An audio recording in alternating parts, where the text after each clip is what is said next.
بسم اللہ الرحمن الرحیم۔ ایاک نعبد و ایاک نستعین۔ میرے پاکستانیوں، میں یہ جو آج آپ سے بات کر رہا ہوں اس لیے کہ میں نے آج نریندر مودی کی سوشل میڈیا پہ سٹیٹمنٹ دیکھی کہ اس نے کہا پاکستان کی تو بات ہی نہ کرو، ہم تو اب امریکہ کے ساتھ یعنی ہمارا پارٹنر اب امریکہ ہے، فیوچر ہماری ہے اس پارٹنرشپ میں ہے، تو پاکستان کی تو بات ہی نہ کرو، پاکستان تو اپنے بوجھ کے اندر ہی ختم ہو رہا ہے۔ اور یہ تکبر بھری سٹیٹمنٹ تھی، یہ تب ہوئی جب کہ اس نے امریکہ کا نریندر مودی نے دورہ کیا، اور اس دورے میں بڑی زبردست انہوں نے کانٹریکٹ سائن کیے امریکہ کے ساتھ، آرٹیفیشل انٹیلیجنس، ٹیکنالوجیز میں، ڈیفنس کانٹریکٹس، ہر چیز میں۔ اور اس کے بعد ظاہر ہے ایک فیلنگ آ گئی ہے تکبر کی کہ ہم ایک سپر پاور کے پارٹنر بن گئے ہیں، اور پاکستان کدھر؟ اور پاکستان تو جس طرف جا رہا ہے اپنے بوجھ میں ڈوبتا جا رہا ہے۔ میں یہ آج اس لیے بات کر رہا ہوں کہ میں وہ پاکستانی ہوں جس نے باہر کمائی کی، اپنے 20-25 سال سب کچھ بیچ کے آج پاکستان ہے۔ کوئی میرا پیسہ ملک سے باہر نہیں پڑا، سارا پیسہ میرے نام پہ ہے، جو بھی ہے، کوئی چیز چھپائی نہیں ہے، کوئی بے نامی نہیں ہے، میرا جینا مرنا پاکستان میں۔ اور مجھے افسوس یہ ہے کہ آج وہ لوگ اوپر بیٹھ گئے ہیں اور بٹھائے گئے ہیں ایک تکبر میں، ایک آدمی نے جس نے سمجھا کہ وہ اتنی طاقت ہے اس کے پاس کہ وہ جو مرضی کر دے، اور قوم بھیڑ بکریاں ہیں، وہ جو چوروں کے بھی اوپر لا کے بٹھا دے تو قوم بھیڑ بکریوں کی طرح بس اس کے فرمان مانیں گی۔ وہ لوگوں کو اوپر بٹھا دیا ہے جن کی دولت ملک سے باہر پڑی ہے، جن کے پیسے، جن کی بزنسز، اور بزنس کیا ہے؟ ریل اسٹیٹ، یعنی یہاں سے پیسہ دیا، وہاں سے زمین، گھر بار، ریل اسٹیٹ خرید لی، اور بس یہ بزنس ہے، اس کی رینٹ کے اوپر رہے، یہ ان کی بزنسز ہیں۔ اور یہاں کا سارا پیسہ چوری ہر 30 سال سے چوری کر رہے ہیں۔ ہدیبہ پیپر مل میں جب پہلی چیز سامنے آئی تھی، جب اسحاق ڈار نے خود کہا کہ میں منی لانڈرنگ کرتا ہوں، 164 کا بیان لکھوایا کہ میں ان کے پیسے باہر بھیجتا ہوں، اور پھر جو پیسہ ادھر چاہیے ہو وہ پھر ریمیٹنسز دکھا کے یہاں بلایا جاتا ہے فیک اکاؤنٹ سے۔ اور وہاں کوئی قاضی فیملی تھی جس کے اوپر BBC کی بھی ڈاکیومنٹ بنی، اخباروں میں بھی آیا۔ تو یہ 30 سال سے یہ پیسہ باہر بھجوا رہے ہیں، اور یہ آج محب وطن پاکستانی ہیں، اور عمران خان اور اس کے سارے لوگ ہمیں غدار ثابت کرنے کی کوشش کی جا رہی ہے۔ لیکن میں یہ آج اس لیے کہہ رہا ہوں کہ ہماری طرح کے لوگوں جن کا تو جینا مرنا یہاں ہے، جن کے اوپر جتنے مرضی آپ کرپشن کیس کر دیں اور دہشت گردی کے اور قتل کے، میں نے تو یہاں رہ کے ان کا مقابلہ کرنا ہے۔ وہ لوگ جو ہر باری باہر بھاگ جاتے تھے، جب موقع ملتا تھا پاور سے باہر ہاتھ جوڑ کے تو باہر بھاگ جاتے تھے، اور پھر ڈیل NRO کر کے واپس آ جاتے تھے۔ تو وہ لوگ آج اس ملک کے فیصلے کر رہے ہیں، اور اوپر بیٹھے ہوئے ہیں، اور اسٹیبلشمنٹ ان کے ساتھ کھڑی ہوئی ہے۔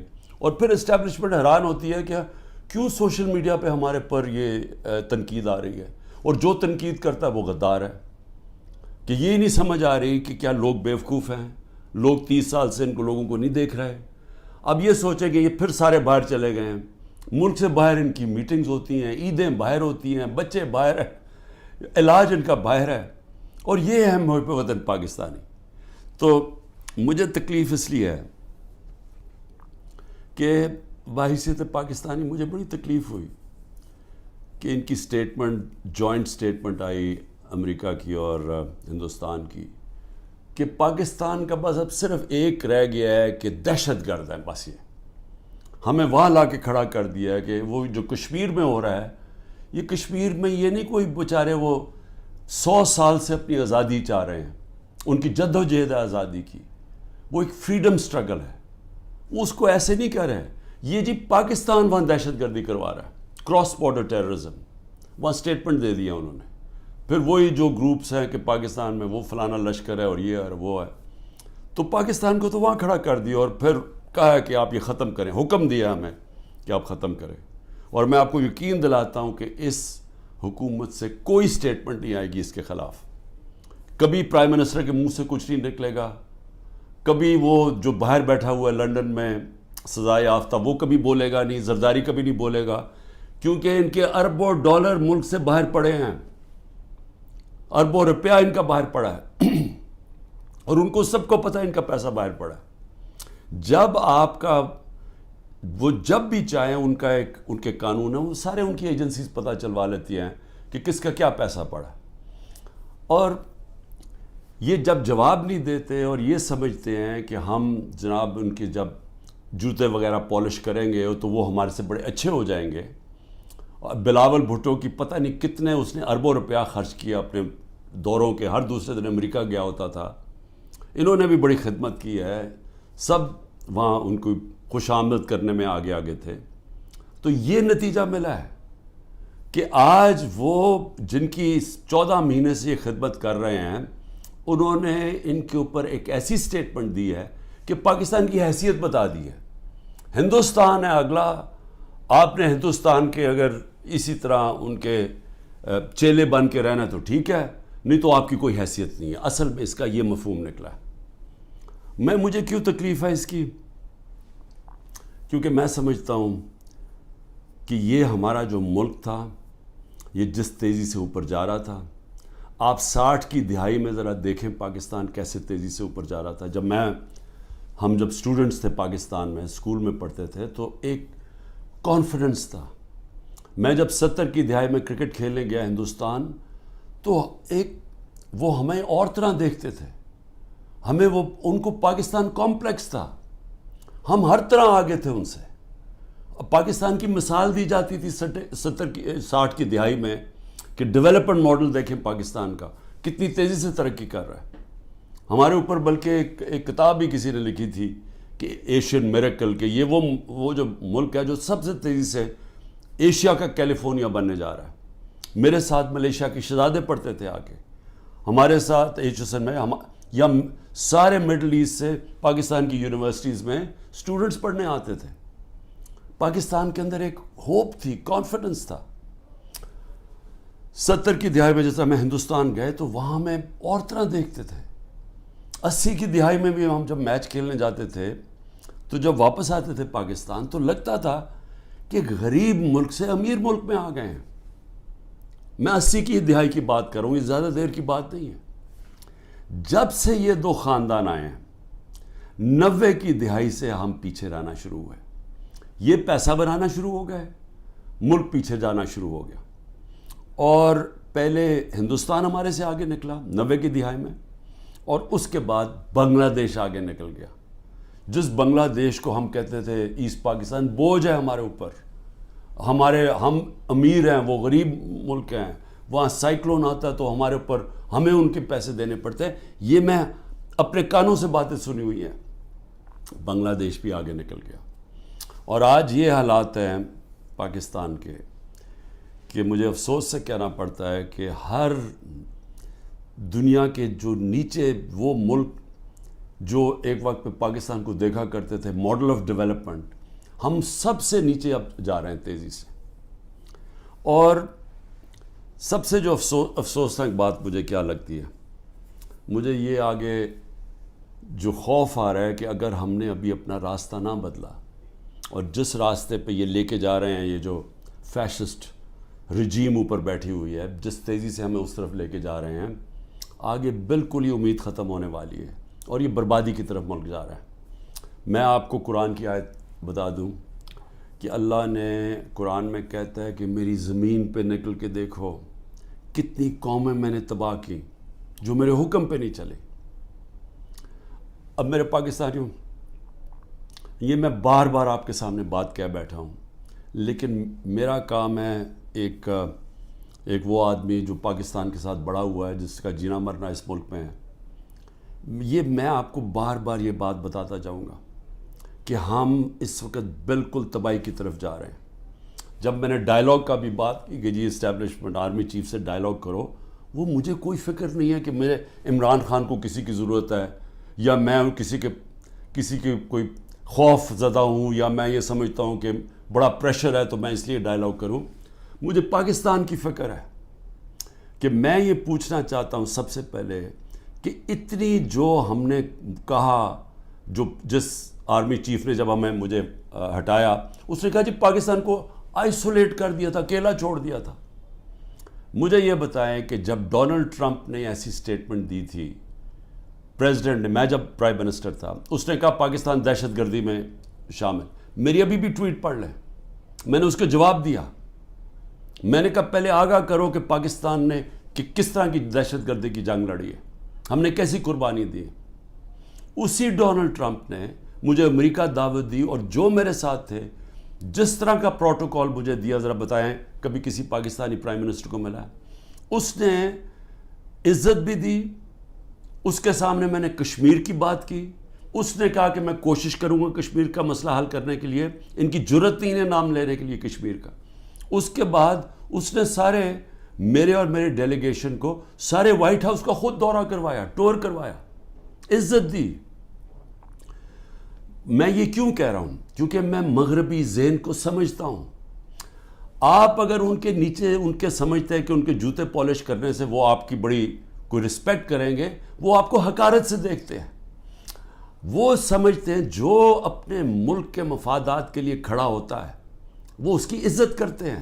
میں یہ کہہ کے تھک گیا ہوں کہ مغربی مائنڈ یہ چیزیں سمجھتا ہے. میں جب کہتا تھا کہ وار آن ٹیرر ہمیں امریکہ کی جنگ میں نہیں پڑنا چاہیے، تو ان سب کو پتا تھا جب میں امریکہ گیا ہوں کہ میں نے ان کی جنگ کی مخالفت کی تھی کہ ہمیں نہیں شرکت کرنی چاہیے، کیونکہ ان کو پتا تھا میں پاکستان کا سوچ رہا ہوں.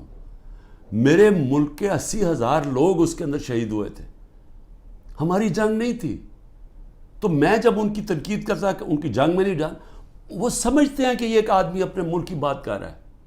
میں نے جب ان کو کہا افغانستان کے اندر کوئی ملٹری سلوشن نہیں ہے، تو ان کے سینیٹر لنزی گرام، یہاں تکڑا سینیٹر ریپبلکنز کا، اس نے پاکستان آ کے بیان دیا کہ عمران خان ٹھیک کہہ رہا تھا، کہ وہ اس چیز کی رسپیکٹ کرتے ہیں. یہ جو جا کے جناب فورن منسٹر بلاول بھٹو ہر دوسرے دن پہنچ کے اچھی اچھی انگریزی بولتا ہے، اس سے وہ متاثر نہیں ہوتے. اور اسی لیے یہ جو فورن پالیسی بنا دی ہے کہ جی ہم ساری دنیا کو ہم ساری دنیا کے ساتھ اچھے اچھے باتیں کریں، ان کو آم کے ٹوکرے بھجوا دیں، اور ہم جا کے ان کے ساتھ بڑی اچھی طرح ان کے ہاتھ پکڑ کے بات کریں، ایسی یہ باتیں نہیں چلتی. آج آئسولیشن ہے پاکستان کی، اس کو آئسولیشن کہتے ہیں. کہ وہ ملک جنہوں نے روس سے تیل نہیں خریدا، ہم نے ڈیل کر لی تھی ان سے، یہ آگے بات تو بڑھاتے. ہماری تو صدر پوٹن نے اپنا انرجی منسٹر بھجوایا تھا میری میٹنگ کے بعد، حماد سے ملاقات ہوئی، میں نے اس کو سمجھایا کہ ہماری یہ سپر سائیکل کی وجہ سے کرونا کے بعد تیل کی قیمتیں اوپر اور یوکرین کی وجہ سے اوپر چلی گئی ہیں. ہمارے ملک میں، میرے بھی اور غریب ملکوں میں مشکلیں پڑی ہوئی ہیں. اس نے انرجی منسٹر بھجوایا، بات ہو گئی، واپس آئے تو نو کانفیڈنس ہو گئی. کیونکہ جناب یہاں آرمی چیف صاحب باتیں کر رہے تھے، وہاں ان کو بتا رہے تھے جی بڑا اینٹی امریکن ہے اور عمران خان، اور ادھر سے سائفر آ گیا کہ جی عمران خان کو ہٹاؤ نو کانفیڈنس میں. بات بیچ میں آ گئی. تو ان کو تو موقع مل رہا تھا. ہندوستان جب سستا تیل 40% کم قیمت پہ تیل منگوا رہا تھا، تو انہوں نے کیوں نہیں آگے بات بڑھائی؟ کیونکہ یہ غلام ہیں اور غلاموں کی کوئی عزت نہیں کرتا دنیا میں. اور آج جو فورن پالیسی ہماری جدھر کھڑی ہے، یہ اب آپ کے سامنے دیکھ لیں کہ ہم کدھر ہیں. تو اللہ کا حکم ہے کہ قومیں تباہ ہو جاتی ہیں جب وہ میرے حکم پہ نہیں چلتی، اور وہ میری زمین پہ عدل اور انصاف قائم کرو. یہ سارے اللہ کے پیغمبر جو تھے وہ ایک ہی چیز کہہ رہے تھے، ان کی صرف مشن ایک تھی کہ عدل اور انصاف کی. فرعون کے سامنے جب حضرت موسیٰ تھے، وہ اپنے لوگوں کو انصاف دلوانا چاہتے تھے، وہ غلام تھے لوگ، کیونکہ جب انصاف نہیں ہوتا لوگ غلام بن جاتے ہیں. انصاف اور آزادی ساتھ ساتھ چلتے ہیں، اور لا الہ الا اللہ انسان کو آزادی دیتا ہے، انسان کو انسان کی غلامی سے آزاد کرتا ہے، اور غلامی سے آزاد انصاف کرتا ہے جب انسان کے حقوق ہوتے ہیں.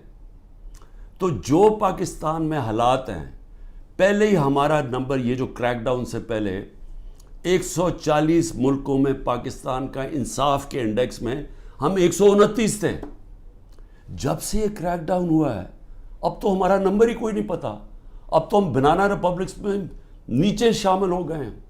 اب تو ہم وہ ملک ہیں جو کہ دنیا میں جدھر جنگل کا قانون ہے ہم ادھر پہنچ گئے.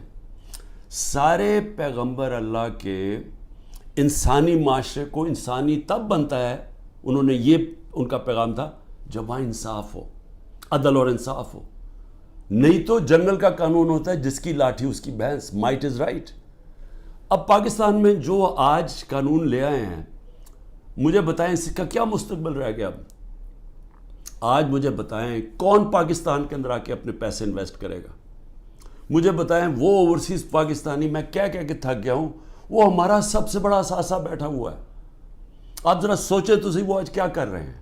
ذرا اوورسیز پاکستان کی کوئی ان کی رائے تو لے کہ وہ آج پاکستان کو کیا کہہ رہے ہیں, وہ کس طرح پاکستان کو دیکھ رہے ہیں. تکلیف میں ہیں کہ ملک کو بنانا ریپبلک بنا دیا ہے. اور تو چھوڑیں وہ انویسٹمنٹ کیا لے کے آئے گا, ان کا رشتہ دار باہر بیٹھا ہوا اوورسیز پاکستانی کوئی ٹویٹ کرتا ہے, تنقید کرتا ہے یہ جو ہو رہا ہے پاکستان میں, تو جو ٹویٹ کرتا ہے اس کے رشتہ داروں کو پکڑ لیتے ہیں یہاں. یعنی یہ کس قانون کے تحت؟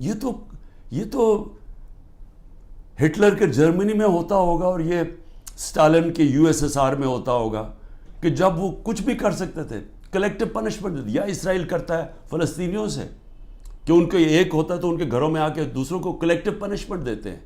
یا وہ مقبوضہ کشمیر میں اب کشمیریوں سے ہو رہا ہے. یہ تو کوئی آزاد معاشرے میں تصور ہی نہیں کر سکتا کہ گھروں کے اندر گھس گئے, دروازے توڑ دیے, چیزیں لوٹ لی, جو چیز پڑی ہے وہ جو اٹھائی نہیں وہ توڑ دی. اچھا وہاں ملازم ملے ان کو اٹھا کے لے گئے, کوئی بچے ملے. ہمارا جو پریزیڈنٹ چکوال کا, ان کو 15 سال کے بیٹے کو اٹھا کے لے گئے. وہ یاسر گیلانی ہمارا ایک ٹکٹ ہولڈر, وہ چھپا ہوا تھا, اس کی بیوی اپنے ماں باپ کے گھر تھی, اس کے ماں باپ کے گھر جا کے بیوی 4 بچے ہیں اس کے, چھوٹا بچہ 1.5 سال کا, اس کو اٹھا کے لے گئے. عمر چیمہ, اس کو صرف وہ جیل میں رکھا ہوا ہے کہ جی بس تو وہ کرسی پہ بیٹھ کے کہہ دو ٹی وی کے سامنے کہ جی میں PTI چھوڑ رہا ہوں اور میں فوج سے پیار کرتا ہوں اور 9 مئی کی مذمت کرتا ہوں. میں بار بار کہہ رہا ہوں 9 مئی کی ساری قوم مذمت کرتی ہے جو جلاؤ گھرا ہوا ہے. اس کے اوپر کوئی انڈیپینڈنٹ انویسٹیگیشن تو بٹھا دیں تاکہ پتہ تو چلے. میں ثابت کروں گا, میں یہ دعویٰ کہتا ہوں, میں ثابت کروں گا کہ لوگ چھوڑے ہوئے تھے اندر جنہوں نے یہ جلاؤ گھراؤ کیا ہے. میں ثابت کروں گا, یہ ہمارے پاس اب پروف آ چکا ہے. عدالت کے اندر میں اپنی عدلیہ سے کہہ رہا ہوں, ہم نے لاہور ہائی کورٹ میں بھی یہ کیا ہوا ہے, وہ ڈسمس ہو گئی ہے. سپریم کورٹ میں ریٹ پڑی ہوئی ہے. خدا کے واسطے انڈیپینڈنٹ انکوائری کرے. یہ ون سائیڈڈ ٹی ویوں کے اوپر کنٹرول میڈیا اس کے اوپر چل رہا ہے جی, یہ دیکھیں جی انہوں نے کیا کر دیا, ملک کے غدار ہیں جی, ملک. خدا کا واسطے اس ملک کو بچائیں. یہ جو لوگ 10,000 لوگ جیلوں میں ڈالے ہوئے ہیں, یہ پولیٹیکل ورکرز ہیں, اور ان سے جو ہو رہا ہے جیلوں کے اندر یہ ساری دنیا دیکھ رہی ہے, سارے بیرون ملک پاکستانی دیکھ رہے ہیں. اور وہ انہوں نے بچانا ہے اس ملک کو. جس وقت ہم اس ملک میں رول آف لا لے آئے, ہم اس ملک میں اعتماد لے آئے اپنے انصاف کے نظام پہ, ان کو یہ اعتماد ہو گیا کہ میری انویسٹمنٹ بچ جائے گی, میں اگر ساری زندگی کی اپنی سرمایہ کاری جو پیسہ جمع کیا ہوا وہ یہاں پاکستان میں سرمایہ کاری کروں تو یہاں کا نظام ایسا ہے جیسے مغرب میں ہے, وہ مجھے تحفظ ملے گا. کمزور کو یہ فیلنگ ہو جائے کہ طاقتور سے اسے تحفظ ملے گا. یہ نہیں ہوگا پاکستان میں, جو طاقتور جو مرضی چاہے کرے اور کمزور بیچارہ بے حس ٹکرے کھاتا پھرے کچہریوں کی اور تھانوں کی. وہ کوئی پیسہ نہیں آنے لگا یہاں اس ملک میں, اور آئے گا ہی ملک تب, یہ بچے گا ہی تب جدھر آج پہنچ گیا ہے, جب ہمارا سب سے پہلے بیرون ملک پاکستانی انویسٹ کرے گا, سرمایہ کاری کرے گا, پھر باقی دنیا آئے گی. جس طرح چائنا اور ہندوستان میں ہوا تھا, انہوں نے جب اپنی اکانومیز کھولی تو پہلے ان کے اپنے لوگوں نے جو باہر بیٹھے ہوئے تھے انہوں نے انویسٹمنٹ کی. وہی ہے جو پاکستان کا اس دلدل سے نکالنے کا ہے. لیکن یہ جو نظام ہے یہ تو مزید اور ہمیں ادھر لے کے جا رہا ہے کہ جدھر نریندر مودی کہہ رہا ہے کہ جی اپنے بوجھ پہ گرنے لگا پاکستان. تو ابھی تک تو کوئی ہوش کریں ہم کہ ہم جا کدھر رہے ہیں. آپ کے پاس روڈ میپ بھی کسی کے پاس نہیں ہے. یہ چوروں کے پاس کیا روڈ میپ ہوگا؟ 30 سال سے تو چوری کر رہے ہیں. یہ دبئی بھاگ جانا ہے انہوں نے. میں آپ کو لکھ کے دیتا ہوں کہ 90% میں سے ملک سے باہر بھاگ جائیں گے. میں الیکشن سے پہلے کہتا ہوں ان کو ECL کے اوپر ڈالو تاکہ ان کو یہاں رہنا پڑے, بعد میں ان کو سننا پڑے کہ انہوں نے جو کیا ہے. انہوں نے ان کے جو 1100 ارب روپے کے کرپشن کے کیس معاف کروائے ہیں انہوں نے. ایک طرف لوگ بھوکے مر رہے ہیں, یہاں فیکٹریاں بند ہو رہی ہیں, تاریخی مہنگائی ہے, 38% پہ مہنگائی ہے ملک کی تاریخی. جب ہمارے اگینسٹ شور مچا رہے تھے تب تو 12% مہنگائی تھی, آج 38% پہ ہے. تو ان سے کوئی سوال تو پوچھے گا تم نے کیا کیا ملک کا. اور یہ جب ان سے کوئی یہ پوچھے کہ 1100 ارب روپے کا غریب ملک کے ٹیکس کے کیسز معاف کروا دیے, یہ جو نیب جس کا 1 پوائنٹ ایجنڈا ہے کہ کسی طرح ہمارے مخالف یعنی عمران خان اور ان لوگوں ہمارے اوپر کرپشن کے کیسز کریں, اور جب تک میرے جو لوگ وہ یہ نہیں کہہ دیتے کہ جناب ہم آج PTI چھوڑ رہے ہیں. اچھا PTI چھوڑ جو سارے گناہ معاف, آپ کے دہشت گردی کے کیسز بھی معاف, سب کچھ معاف, صرف آپ نے کہنا ہے کہ ہم تحریک انصاف چھوڑ رہے ہیں. یعنی یہ کوئی انصاف ہے؟ یہ تو بنانا ریپبلکس میں بھی ایسے نہیں ہوتا. یہ تو ہماری عدلیہ کا مذاق اڑایا جا رہا ہے, ہماری پولیس کو تباہ کیا جا رہا ہے. جو پولیس ہے, آپ جب پولیس کو موقع دیتے ہیں کسی کے گھر توڑ کے صبح کے 3 بجے جا کے گھر تباہ کر دیں اور لوٹ لیں اس کو, تو کیا پولیس ٹھیک رہ جائے گی؟ دنیا جس پولیس کا کام ہے حفاظت کرنا لوگوں کی جان اور مال کی, اس کو آپ کہہ رہے ہیں کہ لوگوں کا مال لوٹو جا کے. اور بزنس بنی ہوئی ہے. ہاں جی, جیو فینسنگ میں آپ کا نام آ گیا, اچھا جی آ جائیں آپ کو, کیونکہ نامعلوم افراد میں انہوں نے 20,000 کے نام دے دیے, کسی کو بھی پکڑ لیں, اسے کہتے ہیں اچھا جی آپ کا نام آ گیا. 15 لاکھ ہے گوئنگ ریٹ, وہ پولیس والے کو اگر 15 لاکھ نہیں دیتے پھر بات چیت ہوتی ہے اچھا جی 20 لاکھ پہ فارغ کر دیں. تو یہ تو پولیس ختم کر رہے ہیں, اور یہ ساری ملک کے اندر جمہوریت ختم کی جا رہی ہے صرف اس لیے کہ یہ جو سیٹ اپ ہے یہ بچ جائے اور عمران خان اور PTI باہر رہ جائے.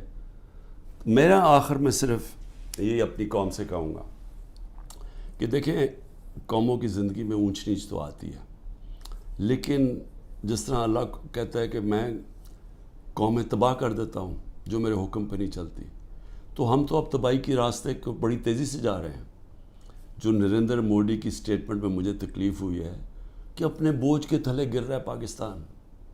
تو اگر تو ہم نے اسی طرح چلتے رہنا ہے تو پھر یہ نہ سمجھنا کہ وہ اللہ اوپر سے مدد کر دے گا اور ہم کچھ نہ کریں, کیونکہ اس نے تو واضح قرآن میں کہا ہوا ہے کہ میں کبھی کسی قوم کی حالت نہیں بدلتا جب تک وہ خود اپنی حالت بدلنے کی کوشش نہیں کرتی. میں اپنی پوری کوشش کروں گا, میں آپ سے, میری اپنی قوم سے وعدہ ہے, جب تک میرے میں آخری خون کا قطرہ ہے میں مقابلہ کرتا رہوں گا اس ظلم کا. لیکن میں اپنی قوم کو بھی کہنا چاہتا ہوں کہ آپ کے اوپر اللہ نے ذمہ داری ڈال دی ہے. آپ نے اگر یہ چپ کر کے ظلم سہتے رہے, آپ انصاف کے لیے نہ کھڑے ہوئے, جو لوگ صحافیوں میں سے, جو لوگ عوام میں سے صاحب حیثیت سے جو دیکھ رہے ہیں کہ یہ ہو رہا ہے, اتنی گرمی کے اندر بیچارے لوگوں کو بند کیا ہوا ہے, وہ اگلے دن بے ہوش ہو گئے لوگ, گرمی کے اندر ہمارے جو PTI کے ورکرز تھے پنجروں کے اندر بند کیا ہوا ہے. جب وین میں لے کے گئے, جب تک پہنچے وہاں باہر کھڑا کرا گرمی میں, لوگ بے ہوش ہو گئے وہاں, جو ہمارے سیاسی کارکن ہیں. اور یہاں اس طرح کیا جا رہا ہے, کوئی ملک دشمن ہے. کبھی اپنی سیکیورٹی فورسز دیں, اپنے لوگوں سے یہ نہیں کیا جو آج ہمارے ساتھ ہو رہا ہے. یہ تو ایسے سمجھ رہے ہیں کہ یہ کوئی باہر سے کوئی فورسز آئی ہوئی ہیں, ہمیں یہ ساری پولیس اور یہ سیکیورٹی ہم اور رینجرز ہمارے نہیں ہیں. یہ لگ رہا ہے کہ یا ہم کہیں باہر سے آئے ہوئے ہیں یا وہ آئے ہوئے ہیں, کیونکہ اپنے لوگوں سے تو کوئی ایسے نہیں کرتا. لیکن جو چپ کر کے یہ ظلم دیکھتے جا رہے ہیں, یاد رکھیں کہ یا تو پھر آپ نے پلان بنایا ہوا ملک چھوڑ کے باہر جانے کا, جو کہ نا امیدی میں اور یہ حالات دیکھ کے 9 لاکھ لوگ ملک پروفیشنل ملک چھوڑ کے چلے گئے. وہ جو سب سے قیمتی لوگ ہوتے ہیں ملک کے لیے, جن کو ساری دنیا میں ویزا مل سکتا ہے, وہ تو ملک چھوڑ کے چلے گئے ہیں. اور جو بیچارے باقی رہ گئے ہیں, آپ ہر کشتی میں جب آپ ڈوبتے ہیں یہ سمندر میں, یہ جو اللیگل امیگرنٹ جنہوں کہتے ہیں, یہ جو ویزے کے بغیر لوگ جاتے ہیں, تو اس میں پاکستانی ہوتے ہیں. جس طرح یہ جو گریس کے جو سمندر میں یہ جو حادثہ ہوا ہے, 300 پاکستانی بیچارے وہاں ڈوب گئے. اور وہ پاکستانی جنہوں نے اپنا سب کچھ بیچ بوجھ کے قرضے لے کے گئے تھے کہ جی ہم ان ملکوں میں جائیں گے جہاں انصاف ہے، جہاں خوشحالی ہے، کیونکہ ہمارے ملک میں تو نہیں ہے۔ تو اس لیے سب کو میں یہ آج کہہ رہا ہوں، ہمارے اوپر سب پہ ذمہ داری ہے۔ اللہ نے ظلم کے خلاف جد و جہد کو جہاد کا ہے، یہ اللہ کے لیے ہم لڑ رہے ہیں، یہ اپنے لیے نہیں لڑ رہے، میں اپنے لیے نہیں کر رہا، یہ میں اپنے ملک کے لیے کر رہا ہوں، اپنے اللہ کا حکم کے مطابق کر رہا ہوں۔ اور آپ سب کو بھی آخر میں یہ کہتا ہوں کہ یہ وقت ہے کہ آپ نے اپنے ملک کو بچانے کے لیے سب نے جد و جہد کے لیے تیاری کرنی ہے۔ پاکستان زندہ باد۔